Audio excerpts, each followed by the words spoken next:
It's Tuesday of Holy Week, and this morning, Jesus and his disciples set off again from Bethany to Jerusalem.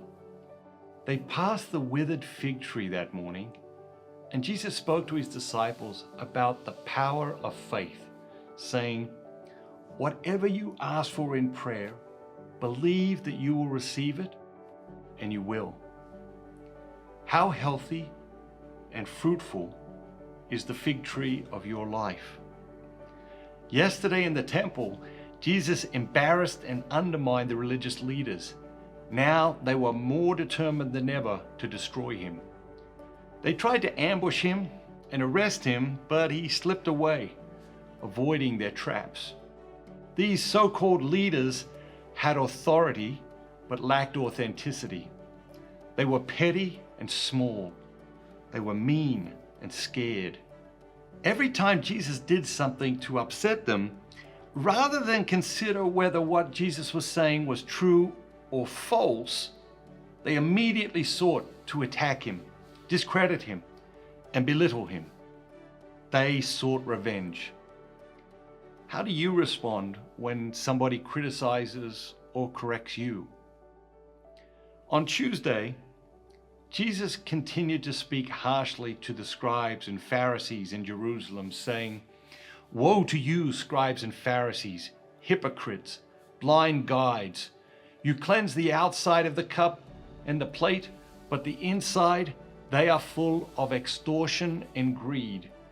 You are like whitewashed tombs, which outwardly appear beautiful, but within they are full of dead men's bones and all uncleanness.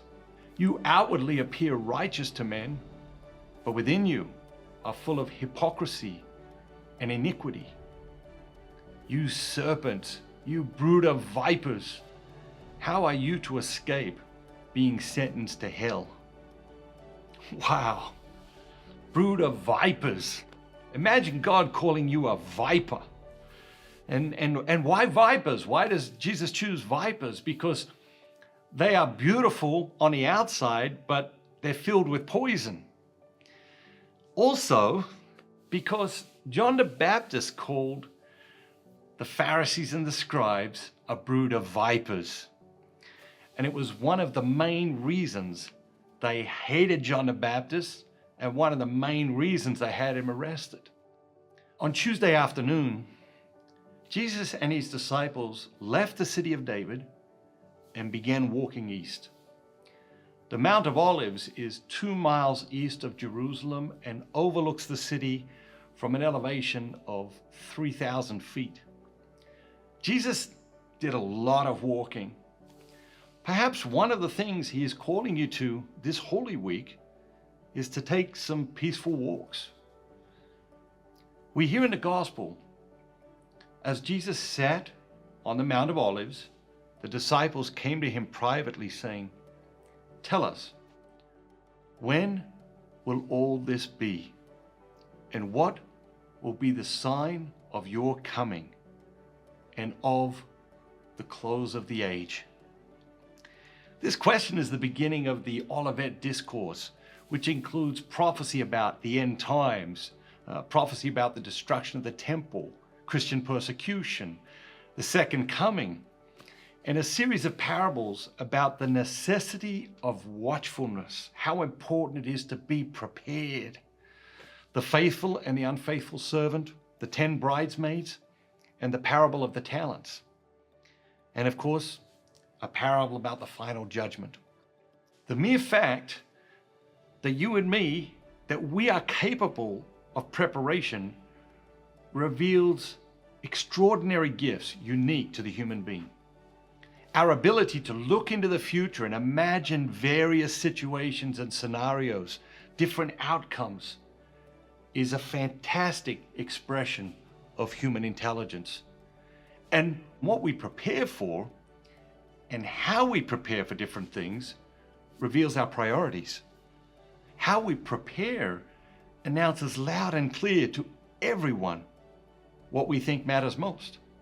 And when our values are distorted, we pour our time, effort, and resources into preparing in the wrong ways for the wrong things. Jesus is simply saying, you're going on a trip. You don't know when you will be making this trip. Consider where you're going and what you will need for a successful journey. What makes it difficult?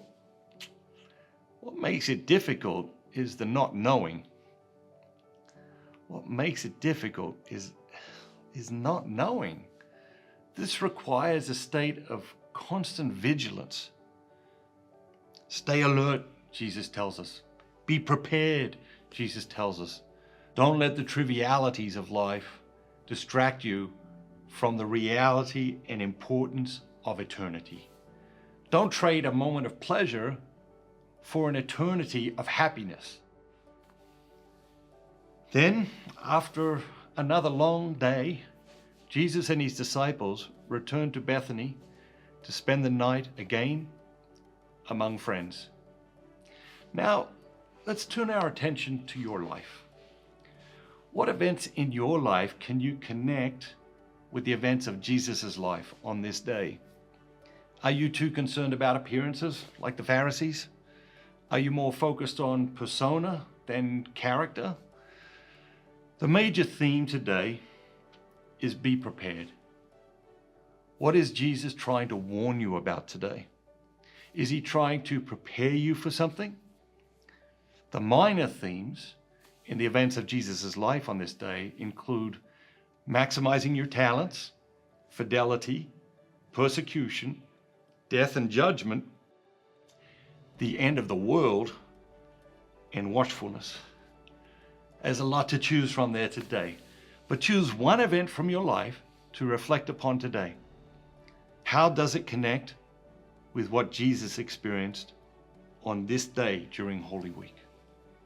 Trust, surrender, believe, and receive. Did you know that 79% of Catholics who leave the church leave before the age of 23? We're losing entire generations to a soul-destroying culture. Let's do something about that together. We're excited to announce the launch of a membership for children in the International Society of the Eucharist. When you sponsor a membership for a child or grandchild, we'll send them a package once every 3 months, teaching them about the genius of Catholicism, the true presence of Jesus in the Eucharist. It will include booklets and medals, prayer books, prayer cards, and lots of other surprises. Together, let's ensure the next generation of Catholics understands the beauty, power, and privilege of the Eucharist for the rest of their lives. Remember, those who believe don't leave. Click the button below to learn more today. Jesus, I believe that you are truly present in the most holy sacrament of the Eucharist, every day. I long for more of you, I love you above all things, and I desire to receive you into my soul. Since I cannot receive you Sacramentally, at this moment, I invite you to come and dwell in my heart. may the spiritual communion Increase my desire for the Eucharist. you are the healer of my soul. Take the blindness from my eyes, the deafness from my ears, the darkness from my mind. And the hardness from my heart. Fill me with the grace, wisdom, and courage to do your will, in all things. My Lord and my God. Draw me close to you. nearer than ever before. Amen. Consecrate America to the Eucharist. Bye-bye. Have a great day. Have a great day. Have a great day.